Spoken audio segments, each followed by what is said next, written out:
გამარჯობა მეგობრებო, მოკლედ ლელომ განაცხადა, რომ ადგილობრივ არჩევნებში, საკრებულოს არჩევნებში მონაწილეობას მივიღებო. რატომ გიგვირთ ვინმე ღალატისთვის დასჯილა, რატომ გეგონათ, რომ სხვანაირად მოიქცეო და აი ზვიად გამსახურდიას ვინც უღალატეს,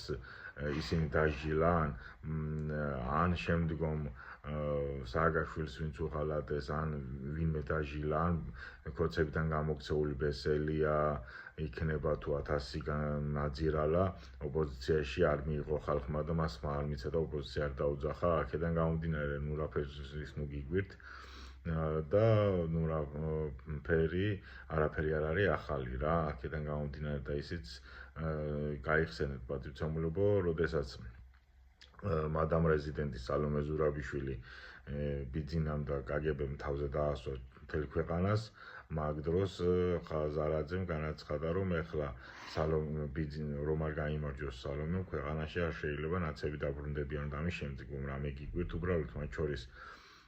მოხდა წილები ვერ გაიყვეს თორე თანარჩენად მენტალურად და იმათ ყველანაირად ერთნაირები არიან ისიც რუსეთში არის ბიძინა და ესაც მენტალურად რუსეთში არის არანაირი განსხვავება რა ხაზარაძესა და იმას შორის და კიდევ ერთი ფაქტი და დამტკიცება იმისა რომ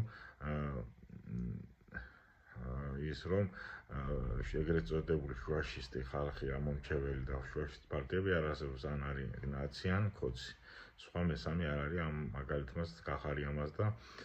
ხაზარაძემაც დაამტკიცა